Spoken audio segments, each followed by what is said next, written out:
program, I'd like to welcome all of you here this morning, where we are pleased to host the Energy Information Administration's rollout of their International Energy Outlook 2011.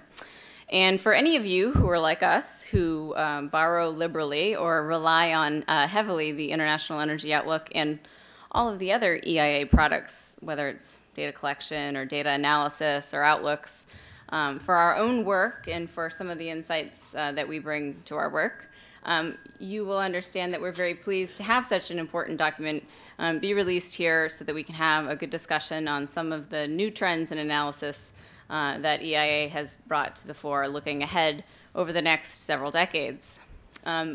You'll also recognize how when it got to be around that time of year when we were expecting the IEO to come out and it didn't, and rumors started flying that the IEO wasn't going to be out, we really got concerned.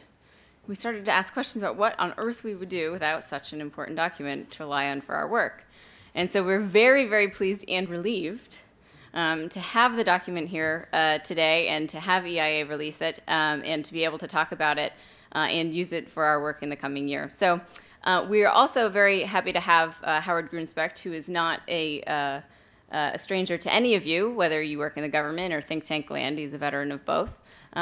He is here today as acting administrator and also deputy administrator, so he's dual-hatted, of the Energy Information Administration. And he'll do a presentation of the IEO trends, and then we'll have a bit of a discussion afterwards. So thanks for being here.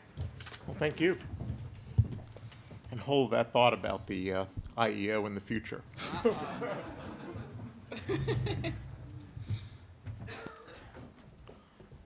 It's great to be here at CSIS. Thank you, Sarah, for the kind introduction.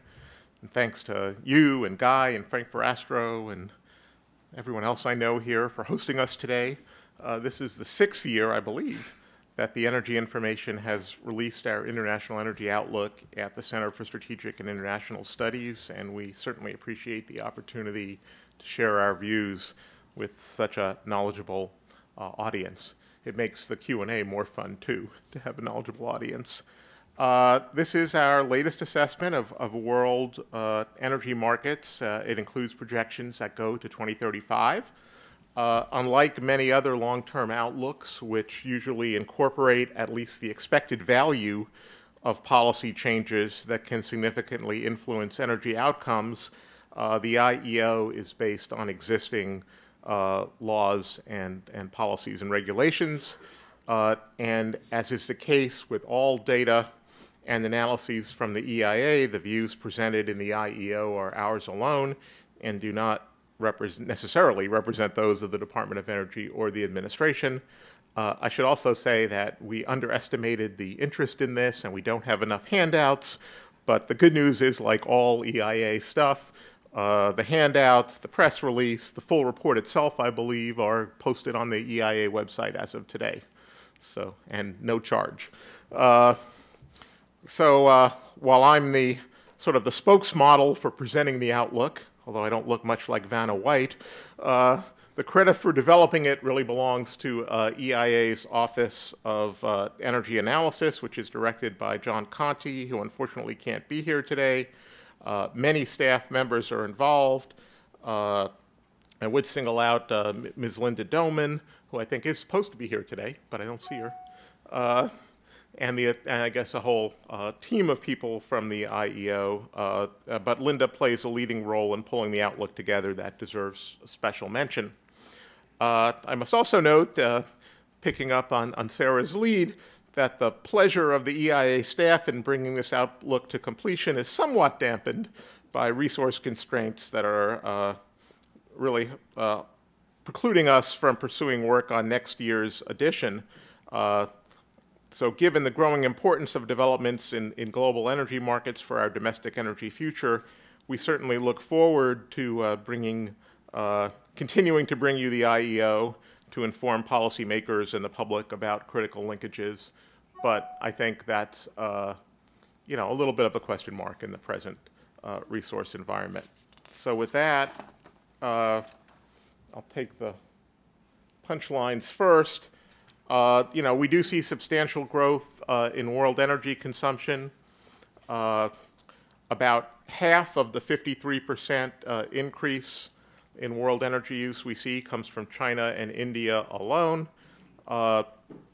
Renewables are the fastest growing form of energy use, and liquid fuels are the slowest growing form. But again, one needs to recognize that the bases are very different, and liquids remain the largest share of energy consumed worldwide, and at least through 2035 in these projections, and the oil share of world energy use is 28% in 2035 compared to a renewable share of roughly 15%. Fossil fuels as a whole continue to dominate world energy use. Again, their share falls from sort of about 85% today to a little bit under 80% in 2035. We do see a strong outlook for natural gas, in particular the outlook for unconventional natural gas, although one has to be careful about the terms conventional and unconventional when resources that we characterize as unconventional now constitute a huge proportion of domestic natural gas production. But we do see world natural gas markets being well supplied and prices being attractive relative to other fuels, and our projected natural gas use in 2035 is 8% higher than in last year's outlook. We do see greenhouse gas emissions continuing to rise. That reflects the rise in fossil energy use. As you know, EIA always emphasizes how uncertain any long-run projections are, but I think many developments over the past year make the energy outlook even more uncertain than usual. A recovery from the recent financial crisis and economic downturn has been very uneven. Actual and projected recovery, particularly in the developed economies, is currently much more sluggish than expectations at the time the last edition of the Outlook was put together. This is certainly not the time or place for a discussion, extended discussion of economic prospects, but many prominent analysts are pointing to the distinction between financial crises and typical recessions, with the former having far longer lasting impact on economic and employment growth. And so far, we might be getting into that situation, and that certainly has implications for the energy picture. Economic growth continues to look good in emerging nations. We have the disaster at Japan's Fukushima Daiichi reactor, and that certainly is likely, I think, to have very adverse, or at least somewhat adverse long-term implications for nuclear power's role in the global energy mix, depending on the responses of policymakers and industry. I should point out that the IEO projections for nuclear were developed prior to the Fukushima disaster, and therefore may overstate nuclear power's future role. We have a tight supply-demand balance in oil markets, and that means that even modest actual or anticipated changes in supply or demand conditions can lead to large movements in oil prices, and we've seen that already this year. And again, the natural gas prospects, while they're good news, it's still early days, and there are significant uncertainties regarding both the resource estimates and the underlying economics and some of the concerns that people may have with the environmental implications, and so we don't really know where production levels are going to be. So with those special caveats, I'd like to delve deeper into the outlook. And again, we don't build in any policy changes. We generally reflect known technology and known demographic and technological trends. Of course, the real surprise would be if important policy shifts, technology breakthroughs, and market surprises did not occur over the next 25 years. So the reference case is really intended to present a jumping-off point for considering the impact of such changes. It's not that we don't believe such changes will occur. They will occur. We just don't know what they are. So with that, this is the big picture. Again, we've shown world energy use rising significantly. Of course, nearly all of the growth occurs in countries outside the Organization for Economic Cooperation and Development, and their demand is driven by long-term economic growth. You know, currently, I guess 2008 is our last data year when we put this together. The non-OECD accounted for a bit more than half of total world energy use. By 2035, the projected share rises to nearly 2/3. So now I'd like to turn a little bit to where the energy is used, the key demand drivers, and what types of energy are used. So this is meant to highlight the key role of Asian developing economies in particular in world energy markets. So the first I guess the two green bars are the OECD together, and the first one is the non-OECD Asia, which is dominated by India and China. And again, you can see that, you know, even since 1990 to 2008, which is the history part of this presentation, there's been a tremendous growth in the share of non-OECD Asia in energy. The share, China and India alone combined for about 21% of total world energy consumption in 2008. In our projection by 2035, those two countries account for 31% of world energy consumption. In fact, as shown in the last set of bars, non-OECD Asia's energy use in 2035 is projected to exceed the energy use of all OECD countries combined. So just part of the non-developing world in Asia will exceed the entire, what we have called the developed world. In 2035, China's energy demand is 68% higher than US energy demand. And again, China's near-term economic growth has been revised upwards, actually, since last year's outlook. And China's GDP on a purchasing power parity basis surpasses that of the United States in 2019. That's a couple of years earlier than in last year's outlook. And again, as I've already noted, debt levels in many advanced developing nations could have a profound impact on midterm prospects for economic growth. I guess that's mostly a developed country problem, the financial crisis, but questions remain as to whether China, India, and the rest of the developed world can continue high economic growth rates and for how long if there's weak demand for their exports. So,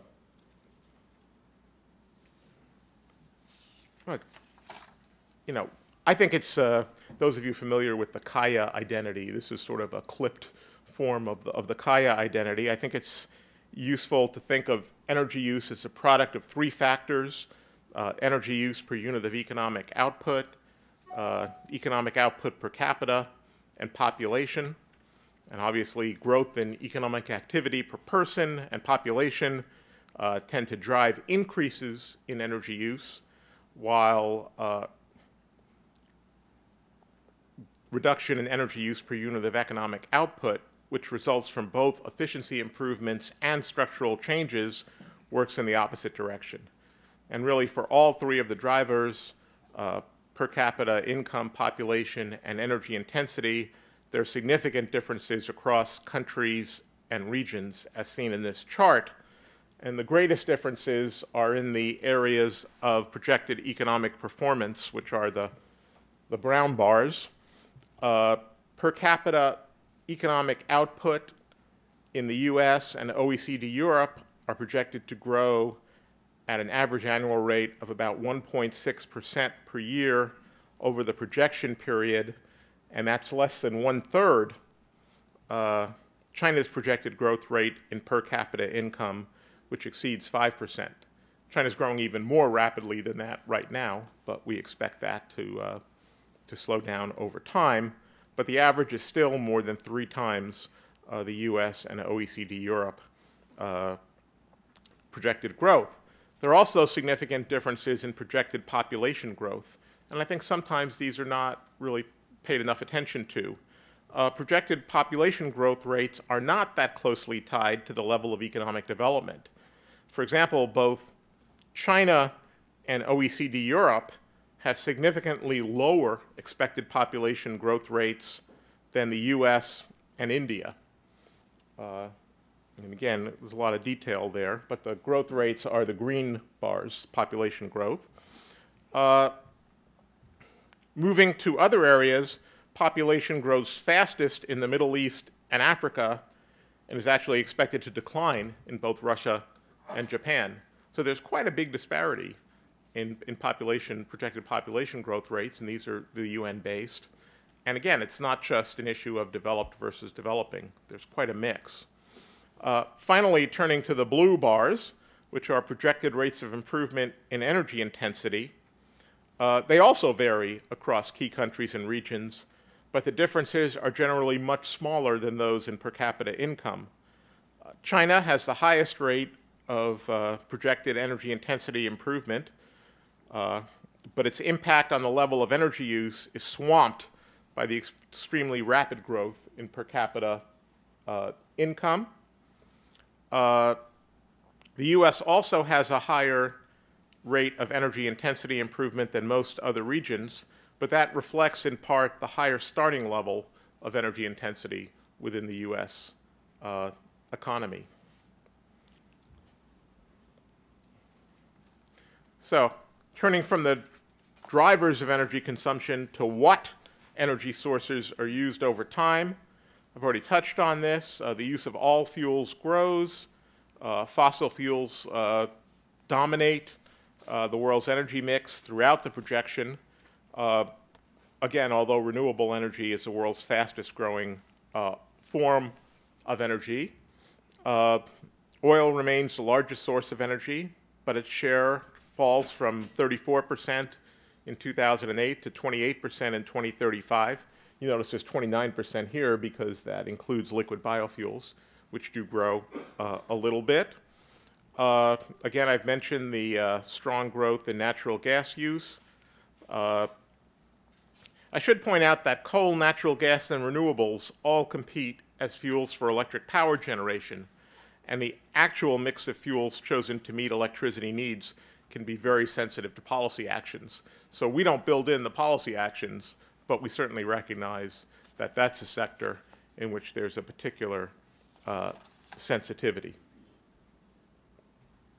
So like everybody else, EIA is paying considerable attention to world oil markets, and the tight supply-demand balance means that even modest changes in actual or anticipated supply or demand conditions can lead to large movements in prices. We've certainly seen significant market responses to both the disruption in supply from Libya this year and changes in the economic outlook.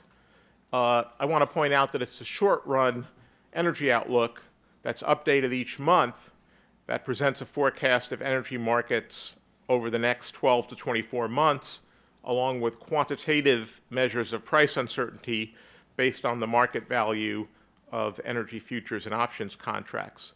And it's that outlook, rather than the IEO that we're discussing today, is where analysts, policymakers, and the public can find EIA's perspective on current and near-term oil market conditions.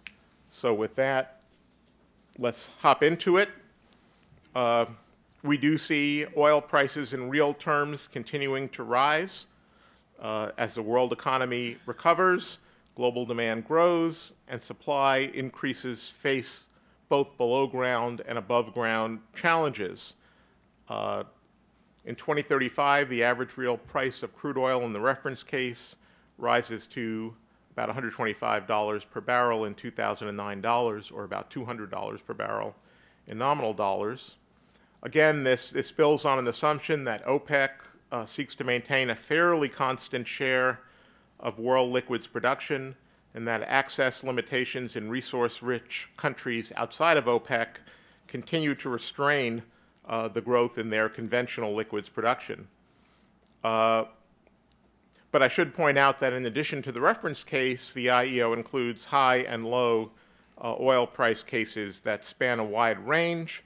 In prior editions of the Outlook, these cases were motivated exclusively by shifts in supply conditions. However, it's clear to us that demand surprises that are tied to economic growth prospects can also be the sources of major shifts in oil market conditions. Indeed, economic growth in the developing world plays a critical role for two reasons. First, developing countries are moving through levels of per capita income at which energy demand is particularly responsive to income changes. In other words, using the technical jargon, these countries have a higher income elasticity of energy and oil demand than developed countries or the world as a whole. And so that higher sensitivity coupled with more absolute uncertainty in the growth projections in developing countries, reflecting both their higher baseline expectations for growth and perhaps less firmly established market regimes. So in the new outlook, demand as well as supply uncertainties are reflected in our oil price cases. So here's sort of the big picture on petroleum and other liquids, and we include biofuels in this. I'm not sure the EIA does, although I think they report separately on biofuels in their numbers. But we see the use of liquid fuels in the reference case growing dramatically. It reaches 112 million barrels per day in 2035. Again, most of the growth in liquid fuels is in transport, where in the absence of significant advances, liquids continue to provide much, the lion's share of the energy consumed. I should point out that these projections don't reflect, again, pending policies, such as the fuel economy standards for model years 2017 through 2025, that are expected to be proposed this fall in the United States and promulgated next year. I mean, those would have an impact both in the US and presumably in other countries as well, as some of the technologies and approaches and vehicle types to meet those standards, if they were enacted, kind of spilled over into the rest of the world. So we have an increasing volumes of conventional liquids, but conventional liquids is more than just crude oil. It's crude oil, least condensate, natural gas plant liquids, and refinery gain. We have about a 17 million barrel per day increase in conventional liquids, but the increased supply of natural gas plant liquids accounts for over 1/3 of that total increase in conventional supplies, and the growth in crude oil and condensate is about 11.5 million barrels per day. Reference case oil prices are sustained at levels that are high relative to all but the most recent historical experience, and this allows unconventional resources, a category for us that includes oil, sands, or tar sands. Take your choice. We're agnostic. I know our Canadian friends here are less agnostic. Extra heavy oil, biofuels, coal to liquids, gas to liquids, and shale oil. Sorry, it's not. It should be oil shale. Sorry. Oil shale is unconventional. For us, shale oil is conventional, which is actually quite important, from both OPEC and non-OPEC suppliers. So the unconventionals at the top of this bar clearly become competitive, particularly when geopolitical or other above-ground constraints limit access to prospective conventional sources. So unconventional plays a pretty big role in this outlook. In our reference case, the Middle East, which has large amounts of high-quality resources, is the primary source of increases in conventional OPEC production. As shown in this slide, we're penciling in Saudi Arabia and Iraq as the primary sources of increased OPEC supplies, although not at levels, I think, that, if you go back 10 years and look at some of the stuff that was being projected, I think Saudi levels were much, much higher than this. In this case, we have, Saudi in 2035 in the 15 million barrel per day range. I would say that 25 years is a long time, and it's quite possible that, sanctions, again, I'm talking about other countries in Saudi Arabia, but some of the other countries that are held down, You notice Iran has a lot of resources, but is not shown to have much of a production increase. South America, OPEC, has a lot of resources, not shown to have production increase. Clearly, sanctions and other financial and institutional constraints that are restricting or restraining the development of abundant resources in some other OPEC countries could be alleviated over this period, leading to some significant supply opportunities from other sources that are identified here. And again, also, although again we project some increase for Iraq out to 2035, in Iraq's view, again, there's much more potential than we're showing there. Recent social and political unrest in the Middle East and North Africa remind us that there's, these political developments really add an extra layer of uncertainty to the outlook for OPEC's supply. Future developments that impact either the stability or composition of national regimes in a region that's responsible for a major portion of the world oil supply and an even larger share of internationally traded oil supplies are not explicitly considered in the outlook, but it's clear that they add significantly to uncertainty regarding the price and production profiles that we have. So moving to the non-OPEC conventional, we see an increase, and again, it's puts and takes. Some of the non-OPEC conventional areas are going down, like OECD Europe and Mexico. But overall, we see an increase of about 5 million barrels per day. Again, it's more than just crude oil. In fact, natural gas liquids and refinery gain together account for more than half of the projected non-OPEC conventional supply increase. We have a lot of EOR, we have a lot of natural gas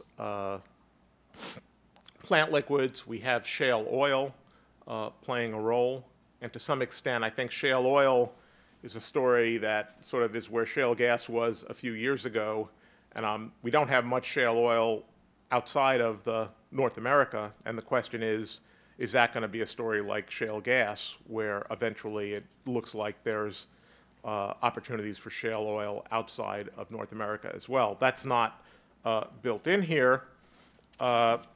Again, I would note that I noticed NPC released its study late last week. I've only taken a brief look at it, but certainly it suggests that the opportunity for growth in U.S. conventional production in a high potential scenario is significantly greater than the projection presented in this outlook.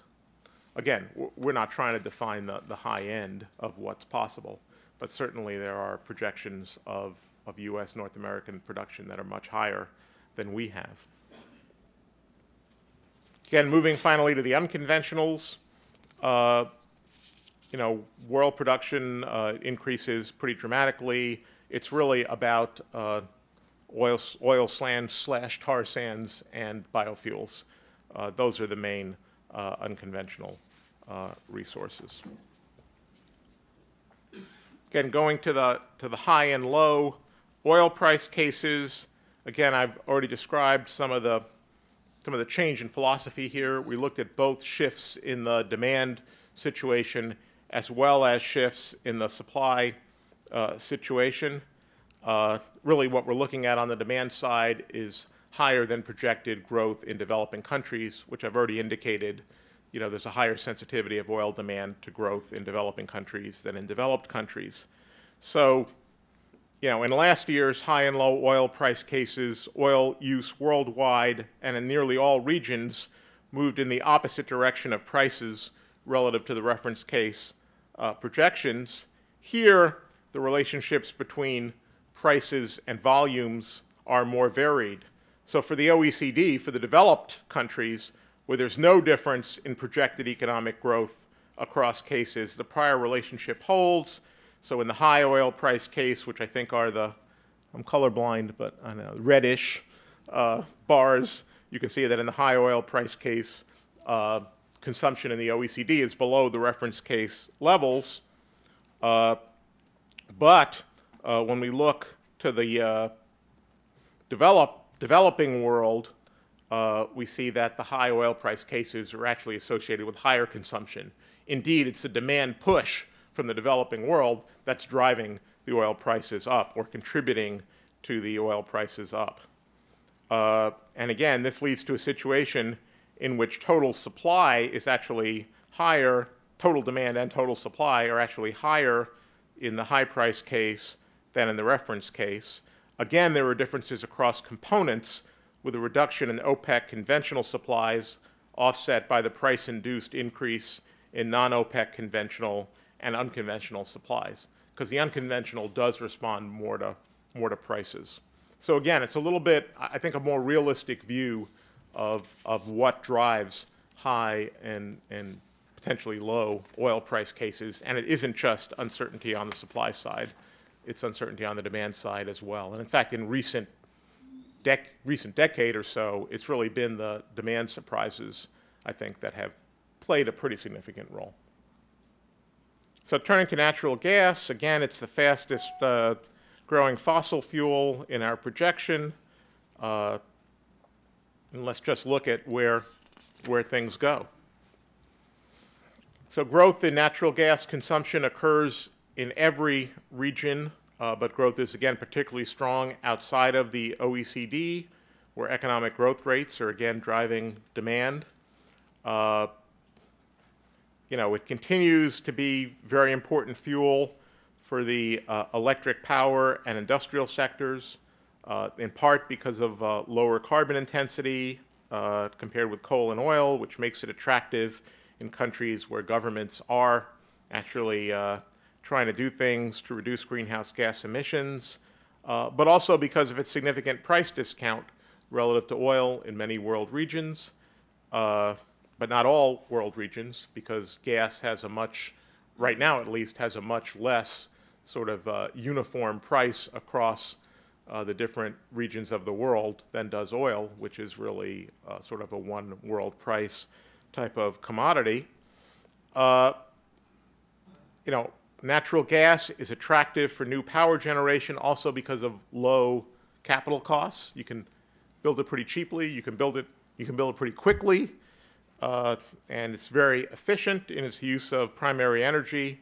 And indeed, it's the industrial and electric power sectors together that are driving this. They account for 87% of the total increase in projected natural gas consumption. And again, this outlook reflects a significant sort of increase in resource availability. So turning from where it's used to where it's produced, the Middle East is the biggest source of increases in gas. Iran and Qatar together account for nearly 1/5 of the total increment in world gas production. A significant share of that comes from a single field, I guess two different names depending on which country you're in, the North Field on the Qatar side and South Pars on the Iran side. China plays a big role in non-OECD Asia's gas production increase, as does India. And then, that's sort of the story. You'll notice the United States has pretty healthy increases in gas. I mean, really, the story of gas is that you have increased production in all regions of the world. Most of India's, you can't see it in this chart, but most of India's gas production increase is expected in the near term, over the next 5 to 10 years, 5 to 7 years. So that's an interesting point. And in the longer term, I think they're going to be looking more at unconventional resources in India. A lot of attention to gas. EIA and other U.S. agencies are working to better understand the potential impacts of shale gas on the global natural gas market. Our approach has been to develop an initial assessment of shale gas resources in other countries that may be early producers. That assessment was issued in April of this year and received considerable attention. So the red areas are the basins that were actually assessed. The yellow areas are shale gas basins that were reviewed, but which our contractor was unable to develop estimates due to a lack of data. White colored are the countries for at least one shale gas basin was considered, and gray are the countries for which no shale gas basins were considered in this report.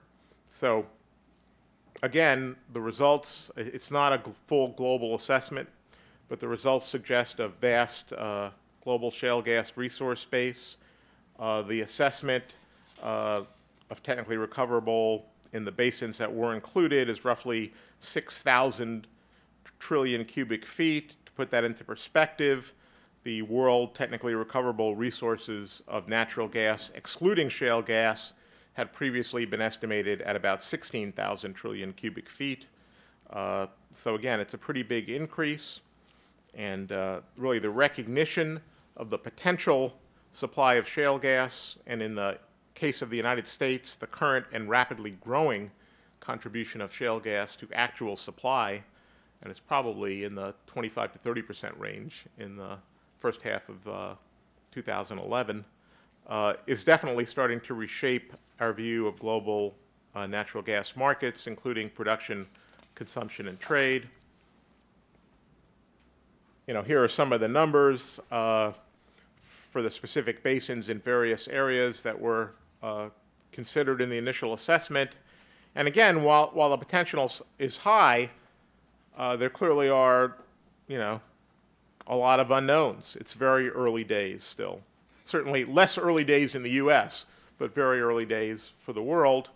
The actual recoverable resources could vary widely from the mean estimate, and indeed mean estimates themselves are subject to considerable variation across different assessments. There's a real question about the recovery costs. I mean, all this assessment was assessment of technically recoverable resources. Recovery costs are what really matters for the economic viability. Our own work with U.S. shale illustrates this point.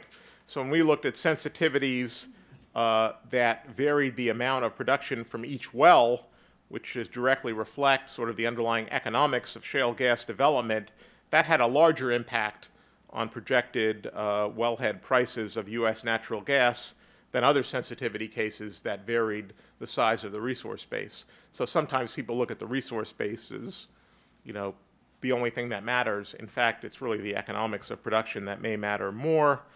Finally, there are all kinds of issues surrounding the potential environmental impacts of drilling, and that may deter the development of shale gas in some areas, even if the resource is available and the economics are favorable.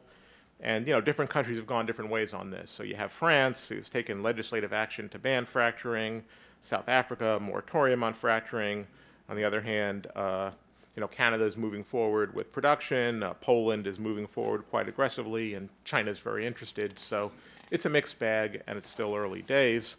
But we certainly have production of unconventional gas, including tight gas, shale gas, and coal bed methane, growing rapidly over the projection period. And we see that it plays a major role, already plays a major role in the United States, and plays a large role in China, in Canada, and the United States. The green portion would be the total unconventional projection. So electricity markets and carbon, and then we're done. That's the roadmap. I don't want to lead you guys through the desert here. You can see an end. So on electricity, it's the fastest growing form of energy use in the reference case. It has been for the past several decades. You know, the growth rates, again, are much faster outside of the OECD than in the OECD. That's really pretty important because in an area where load is growing rapidly, oh, moved my slide. Got it. Oh, I'm in too fast. You know, in an area where load is growing rapidly, you have a lot of what I would call new versus new competition. So as the demand for electricity is growing very rapidly, you got to build something new. In an area where load is growing very slowly, a lot of the, I mean, there's some load growth, so there's some, we got to build something, what should it be?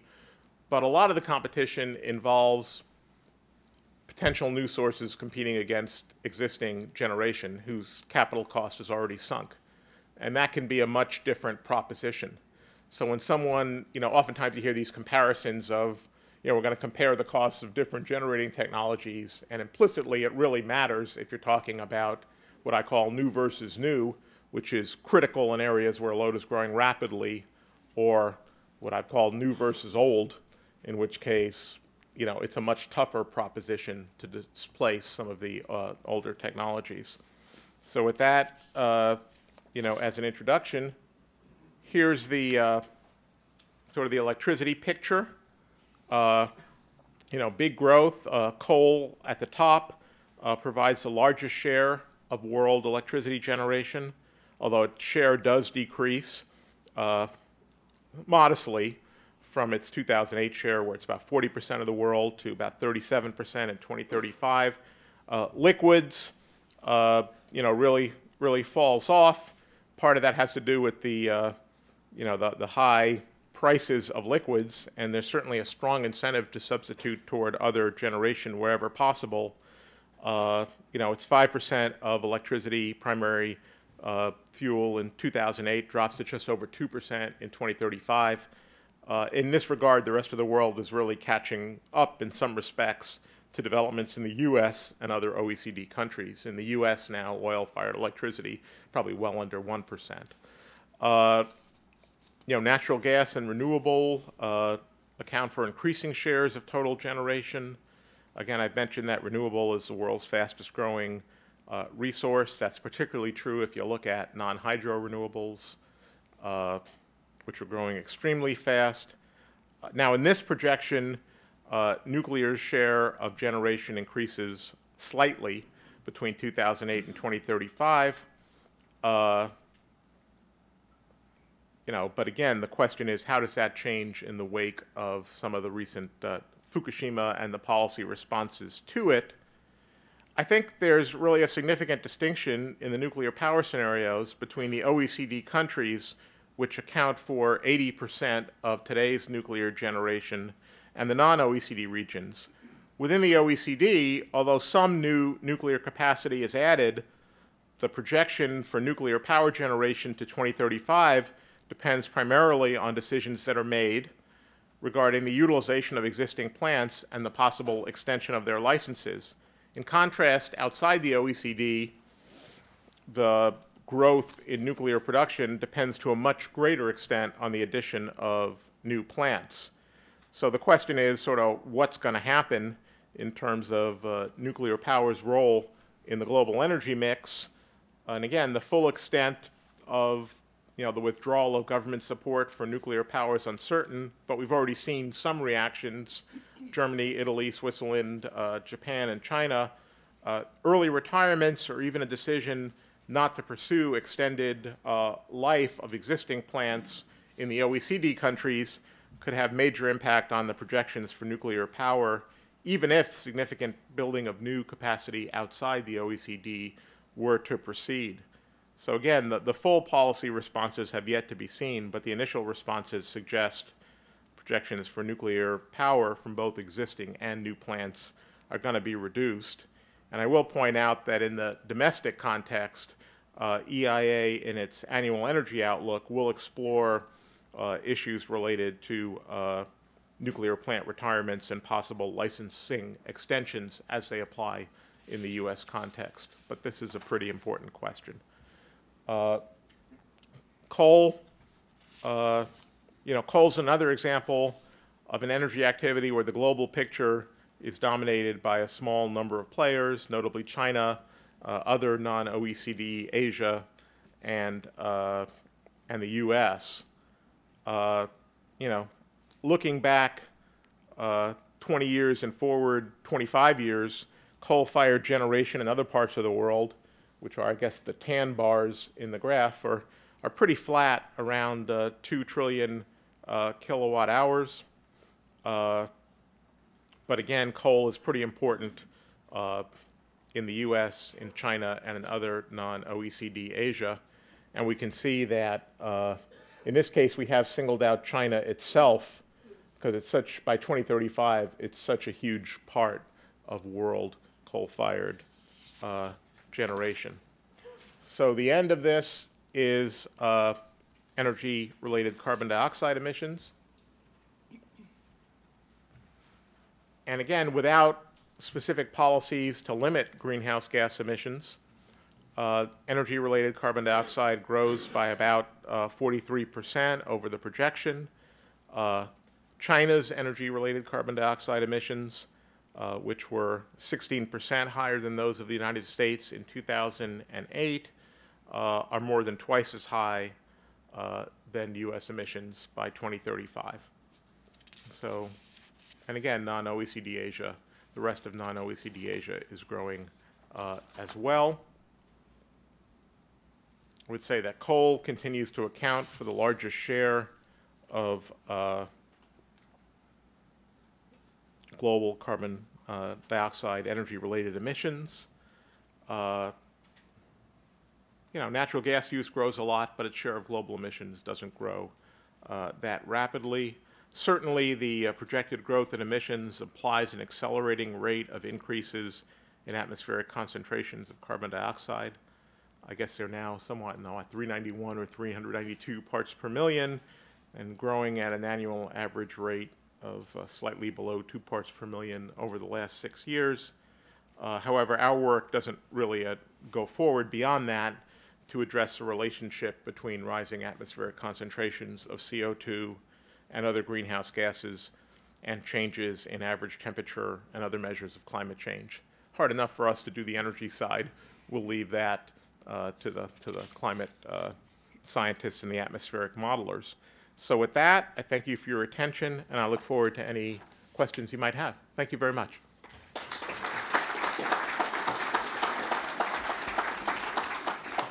Want to sit? Yeah.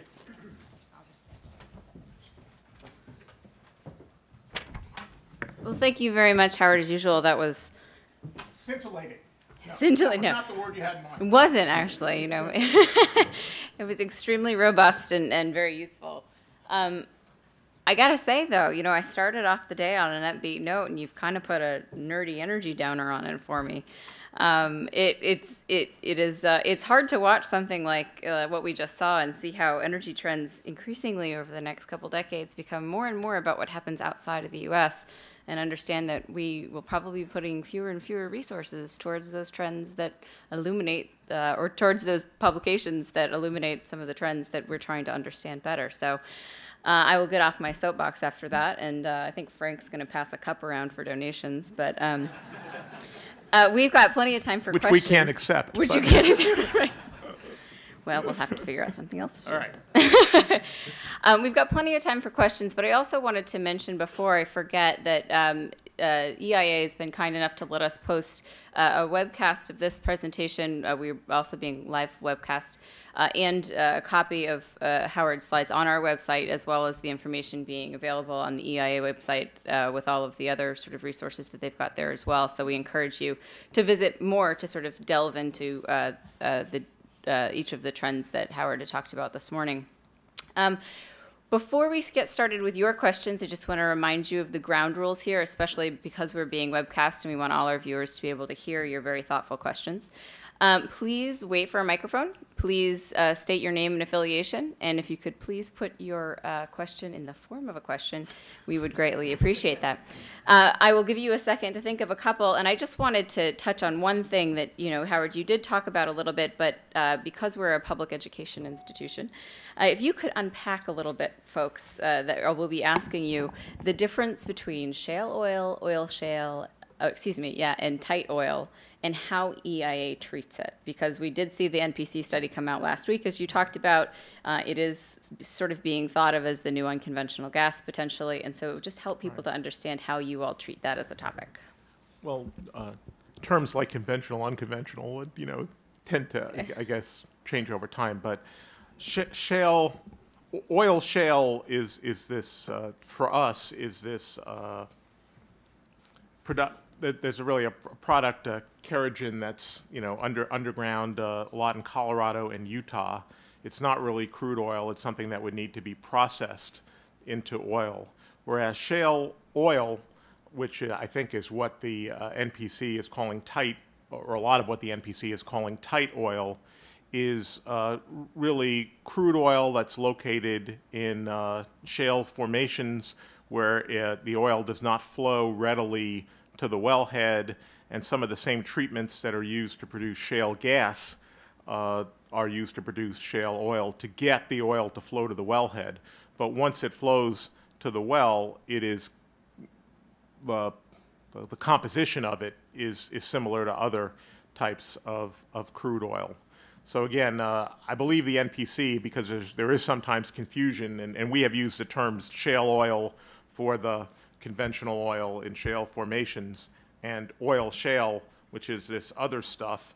I believe the NPC has decided to go for the term tight oil, and I think they are including the shale oil that's being produced in the Bakken and parts of the Eagle Ford, you know, as tight oil.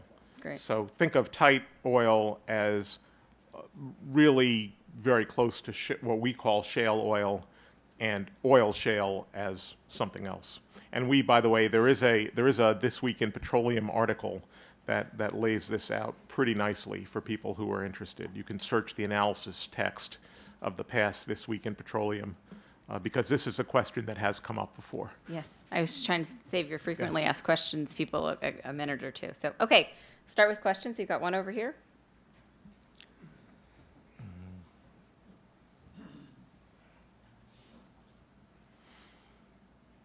Robert Charetta, President of International Investor. A quick methodology question and then a broader one. When you talked about nuclear, were you accounting for the retirement of plants as well when you're projecting to 2035? We do take account of sort of retirements, but it's also fair to say that the economics of existing nuclear plants are fairly attractive. And I know that in the U.S. context, you know, we have seen a lot of life extension.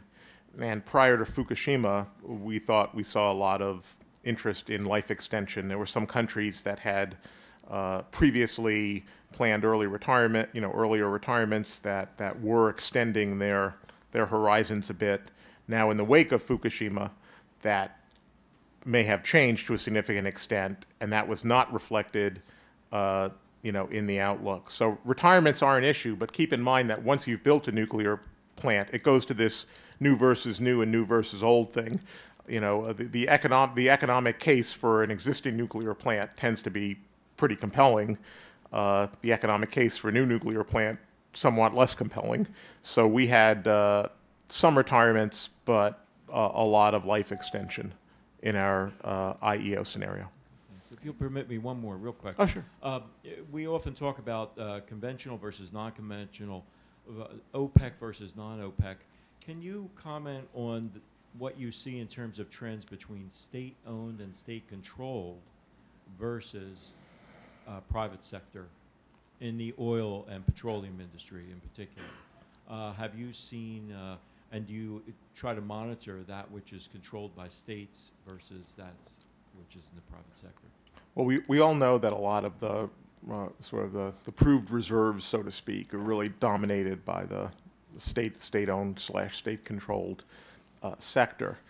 That's less of a factor, you know, in the unconventionals, which are, in our outlook, a growing part of the total liquid supply.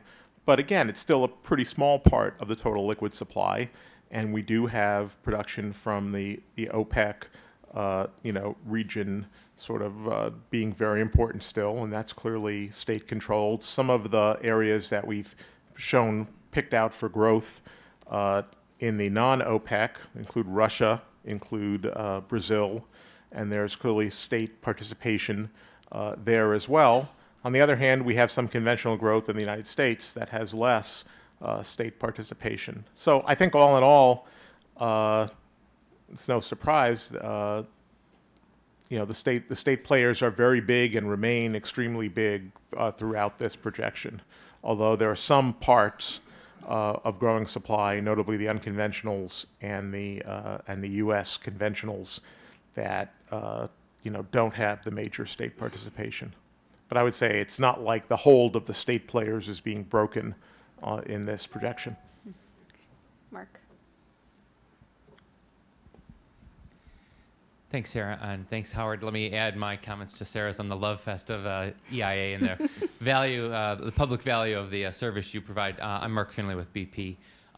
What's the assessment that underpins your analysis of the transport sector in terms of the rapid or potential for penetration of electrics, hybrids, even natural gas in transportation? Thank you.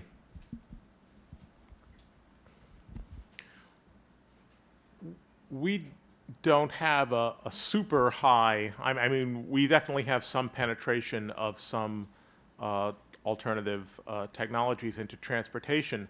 But again, under current laws and policies and without technological breakthroughs,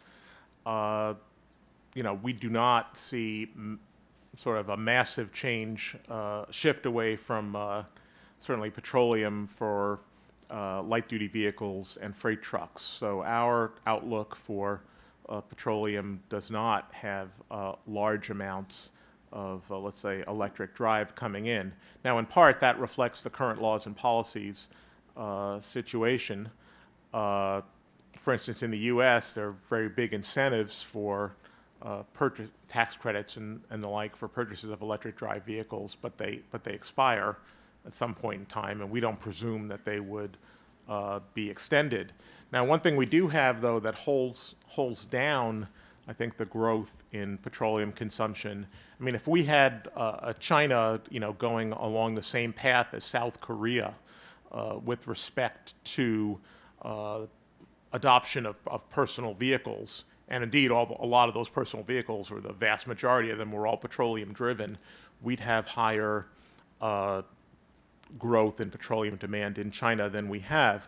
So I think one of the places, where we need to look very carefully, in addition to the sort of choice of primary fuel for different parts of the vehicle fleet, is how personal transportation is going to develop in a market like China. And we certainly have, we have more mass transit, more trains. Essentially, they're still making some decisions about what infrastructure they're going to provide for personal transportation. And we do not have them following the same type of curve as, let's say, a South Korea in terms of development and personal transportation. So that sort of maybe counteracts the fact that we don't have a lot of, a very significant non-petroleum light-duty vehicles, because we probably don't have light-duty vehicles as a whole growing as fast as some other projections that have China and India following the traditional path would have. Interesting. Right there. I'm Bob McNally, president of the Rapidan Group. Ditto on the love. Congratulations to you and your staff. All right, ask a tough question. Come on. All right, I'm gonna. A tough one and an easy one, if I could. The tough one is taking your point that China's income growth will swamp the improving energy intensity. Why do you see China's energy intensity improving so much? Is it something just having to do with China? Is it a broader trend? And in general, as you think about your expectations for energy intensity going forward, would you say the risks to that forecast are skewed one way or the other? Are we likely to be disappointed with a less intensive or more intensive versus your forecast? Secondly, recognizing we're about to pass the cup in an austerity, nevertheless, Howard, if you would please prioritize, if you could wave your wand and improve one or two information sets, data sets in the global energy market, what would your wish list be in terms of data that, if it was public and available, would best improve our understanding of global energy market fundamentals? Thank you. Okay. In terms of your first question, I think you're likely to be disappointed because any point forecast, any sort of projection of a particular number for a particular year is going to be wrong. I can honestly say that other than something like the nuclear, where we have certainly reasons since the time this was developed to think it moves in a certain direction, I can't say we know which direction, have a view. One thing I would point out is there sometimes tends to be a relationship between improvements in energy intensity and the rate of economic growth. Sometimes when the economy is turning over faster, there's more replacement of less efficient equipment with more efficient equipment and the like. And so in some sense, high growth itself can be a driver of improvement in energy intensity. In terms of information we want, you know, one of the problems we have a lot is looking at, you know, as some of the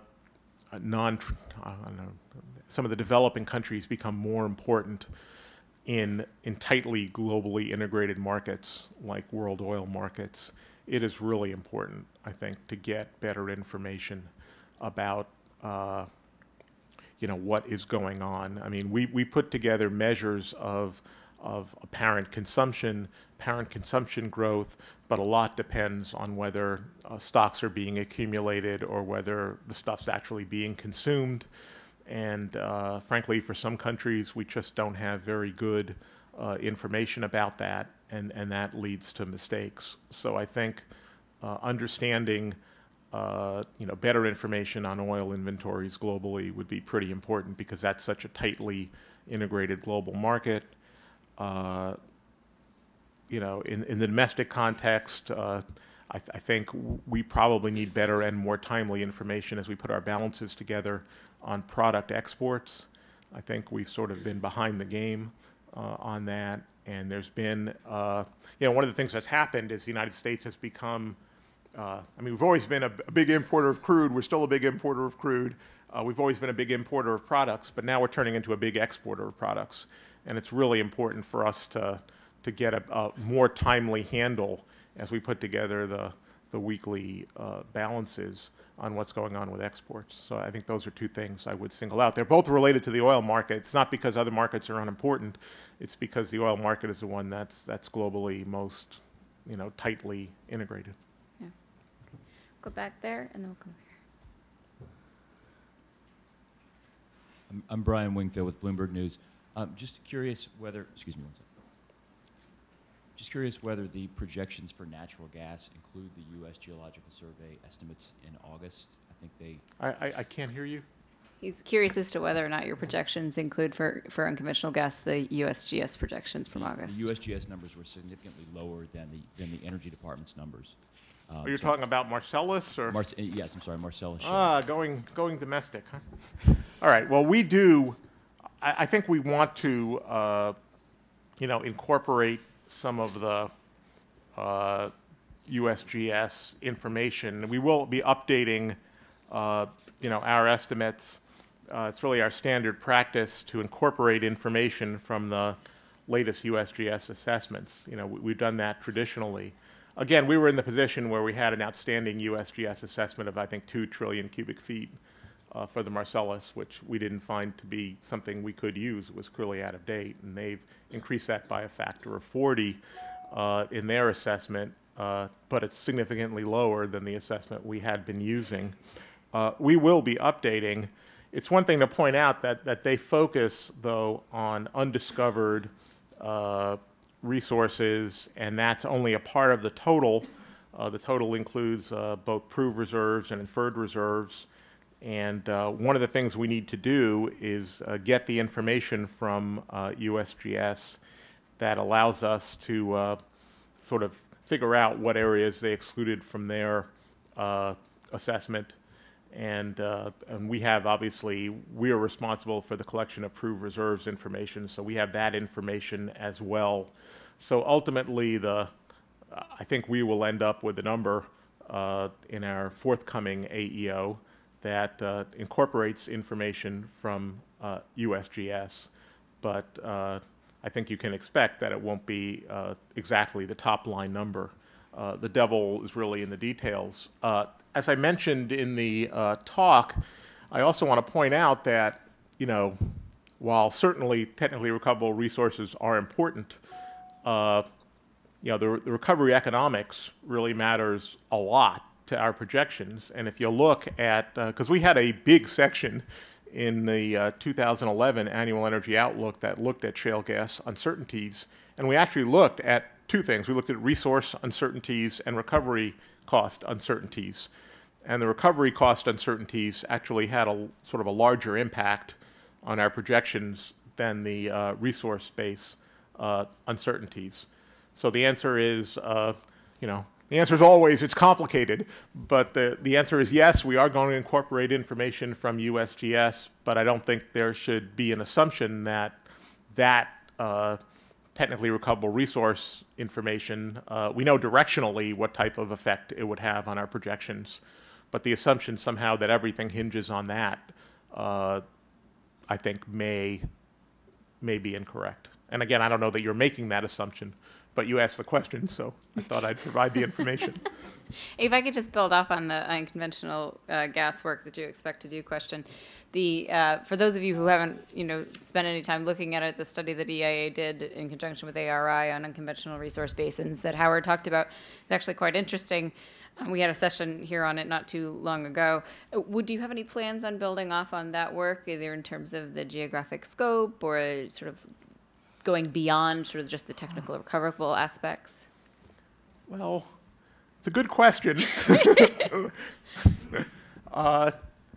Again, well, we have to, EIA is a program. We have to operate within our resources. We have some, obviously there's a lot of interest in the international outlook. I think it's really critical with respect to gas, but at the same time, there's a lot of interest in, say, end-use consumption data, how we use energy in buildings in the United States. We've heard a lot from people about that, which is a program that we had to take a survey out of the field. There have been some folks in the petroleum industry or not the petroleum industry, analysts and industry and academics who've been concerned about the termination of some data series. So there's certainly an area we would consider, but we have to be realistic. I think what it's a mistake to do is to, resources are not sort of silly putty. I don't know, I'm dating myself, but I played with this stuff as a kid and you just spread it thinner and thinner. I think that's probably not the responsible way to go. I think we have to pick and choose, and we will pick and choose. But it's not, if we decide not to do something, it's not because we think it's not important. It's because quality is an important dimension as well as scope, and we have to worry about that. Yeah, absolutely. Okay, great. Do you have a question? Can you wait for a microphone, please? Thank you. Tom O'Donnell, graduate international affairs at the New School in New York. My question was about, given the amount of new gas that's coming on, and probably a lot more over time, is just thinking about what you put into thinking about ways that it might cause some fairly dramatic change in the mix of what's used. One of the three things I want to ask you was actually already asked by Mark Finley, and it's well taken, that the difficulties of natural gas making inroads in transportation here because of infrastructure and technology problems. I understand that. The other two things I'd like to ask about are, there's geostrategic concerns. For example, two of the brown spots you showed on the map were in Poland and Western India.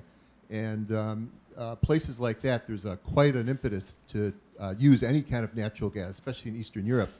So that's a geopolitical one. The other one is, with all the takedown of nuclear plants, nuclear capacity in Europe that's supposedly going to take place, even if they just replace it with natural gas, the carbon load is going to go up, and given their commitments, it would seem they're going to have to take down coal plants and replace them with gas to stay anywhere near their carbon targets. So if you could comment on those aspects. Okay. Well, I think the global gas situation is just extremely interesting, and I think one of the questions is ultimately, are you going to, right now you have this sort of global gas pricing where, Japan, some parts of Asia have significant linkage to oil. I think right now, LNG in Japan is like $14 a million BTU, and you have, the national balancing point in the United Kingdom at about $9 a million BTU, and probably the average price in Europe somewhere between the two. And then you have the U.S. at $4, and the question is, are you going to get some, coalescence of prices? And I think are you going to get gas-on-gas competition globally? I think that's the overarching question. But with respect to your specific questions, Yeah, I had mentioned that, Poland clearly, they seem to, just a lot depends on how you prioritize different things, and they seem to be moving, I guess, very, very aggressively, potentially, on their shale gas. India, I think, could move aggressively as well, although we didn't single them out, as a country. Some other places moving less aggressively. And again, the production economics are really going to be important to that. And that's really a very open question. In terms of Europe and its commitments, and certainly, taking down a lot of existing nuclear does not help on greenhouse gas emissions. One doesn't have to be a deep analyst to see that. And ultimately, what they're going, there's, I guess there's an expression, something got to give, and the question is what? And I'm not sure I know the answer to that. But to the extent that a lot of existing nuclear is retired in a pretty aggressive way, that certainly has implications for greenhouse gas emissions. I don't know what they're going to do. Someone here? Hi, Luvian Myers, Goldman Global Strategies. I am just curious as to whether or not your supply projections take into account the sort of cost of doing business in non-OECD countries. So, transportation costs, infrastructure development, human capacity constraints, et cetera. Supply projections for what in particular? Natural gas, but oil as well.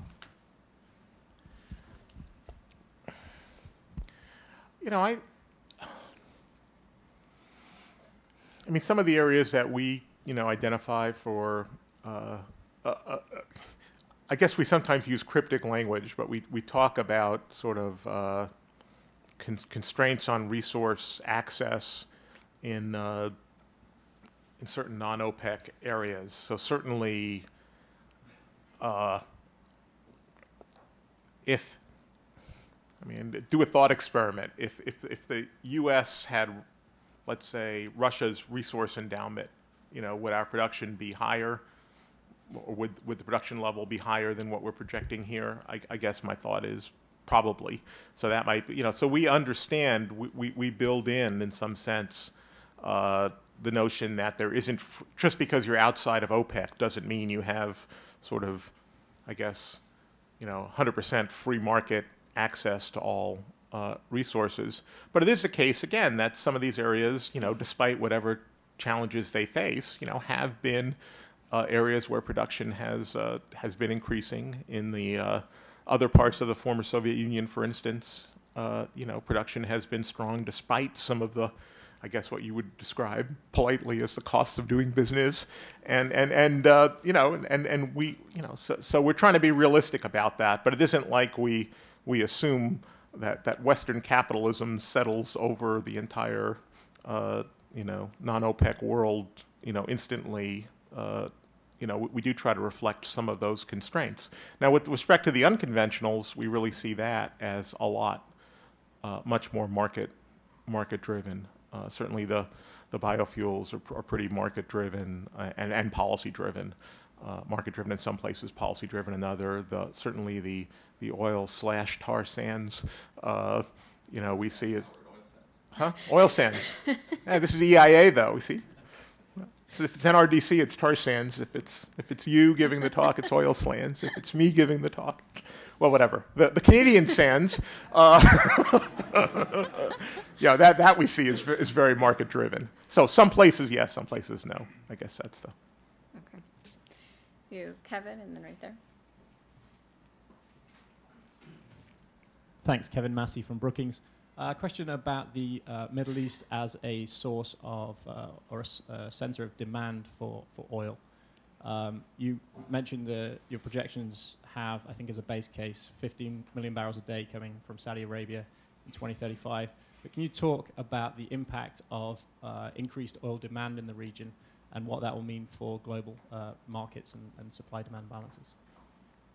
Oh, we definitely have significant increased growing demand in the Middle East. I mean, both because of the economic growth is good and the population growth is good, and and the fact that there's a lot of subsidization, which is bad, but I guess is good for oil demand growth.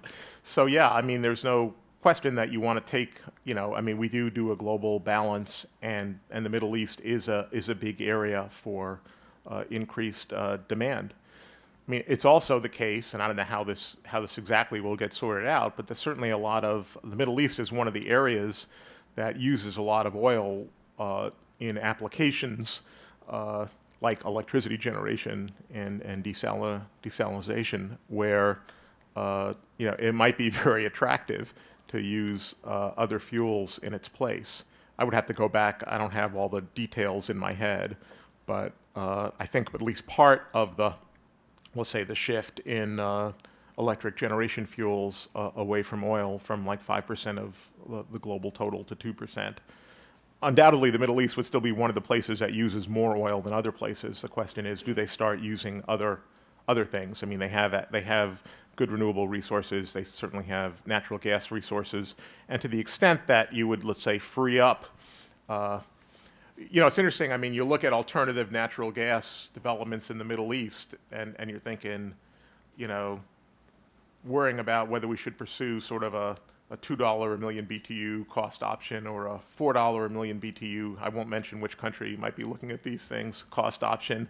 And I'm thinking like, gee, one translates into $12 a barrel of oil equivalent, the other into $25 a barrel of oil equivalent, and every day we're waiting, we're burning $100 barrels of oil. So, the question is really what's going to happen with respect to that. But there's no question that Middle East is a growing consumer of oil in our projection, as well as a growing producer.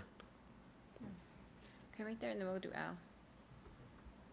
Mike Costi, I just retired from the Senate Armed Services Committee. You mentioned South Pars and Northfield. How do you judge Turkmeni reserves in comparison? And do you feel that any of this Turkmeni gas will eventually make it to India, or will it be split between China and Russia for the most part? Boy, I am not the one thing we don't do in the IEO is look at the particular flows. So it's a very good question. Clearly, a lot of Turkmeni gas is now going to China, right?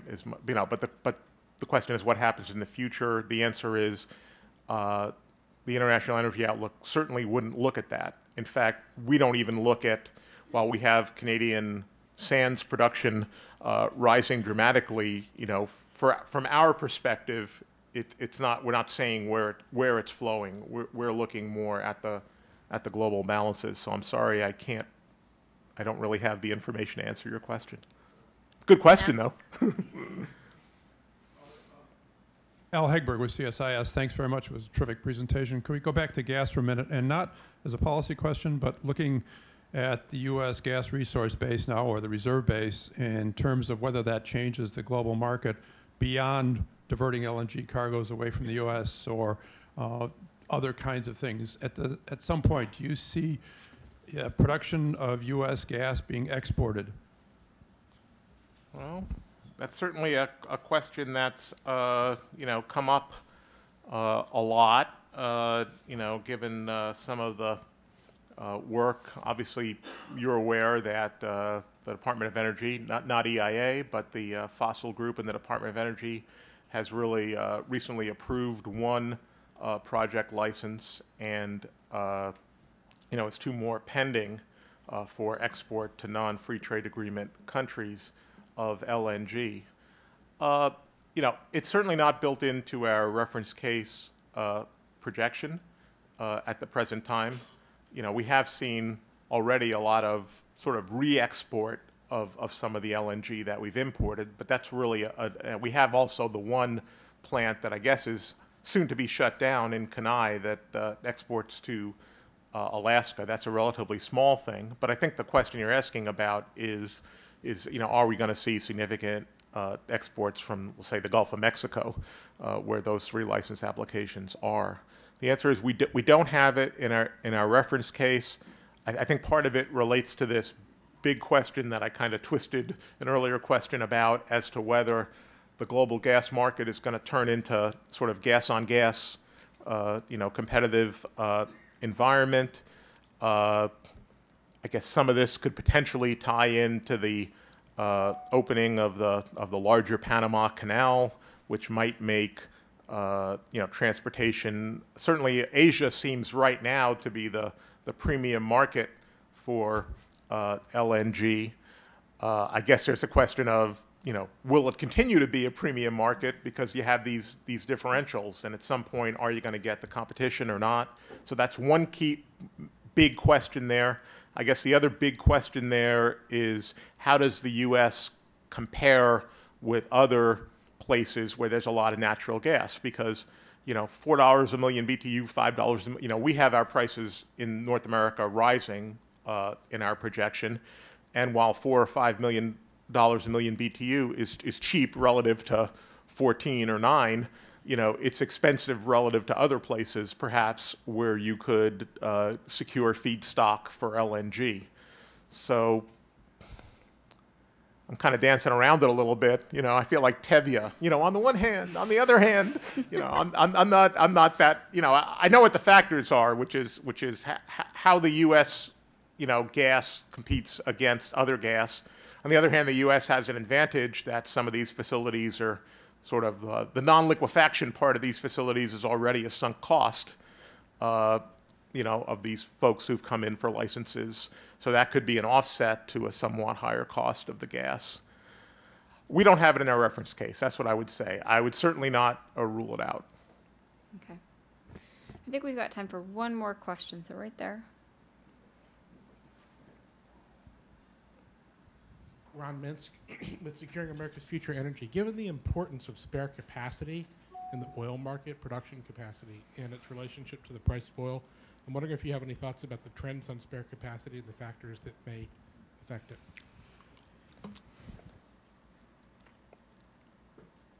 Yeah, I think we're probably going to be living in a world of tighter spare capacity than we've experienced, let's say over, I'll pick 1986 because I'm old, but also that's, it's the case, at that point in time, both the combination of efforts to reduce demand, the first set of fuel economy standards, the activity to take oil out of many sectors other than transportation, the effects of high prices. We all know that Saudi production dipped way down relative to its prior peak, and they had huge amounts of capacity, and ultimately the world from '86 through the early 2000s, had a lot of spare capacity. I don't think that initially that all of that spare capacity was intentionally built up, but we were in that situation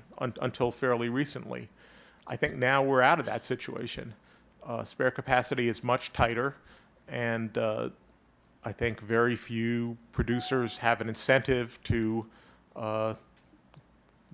intentionally build spare capacity. So we're going to be operating in a world, I think, where the type of spare capacity margin that we had seen, let's say from 1986 to the early 2000s, we're unlikely to see again. At the same time, we have what I mentioned as the sort of the demand shocks tied to income growth in developing countries, potentially much more of a factor than they have been historically. So again, like in 2004, when things really began to go very tough in oil markets, a lot of that had to do with sort of unexpected or unanticipated demand increases. So it's really the prospect, I think, of unanticipated demand increases still out there, yet the spare capacity margin that we're working with, I think, is likely to be significantly smaller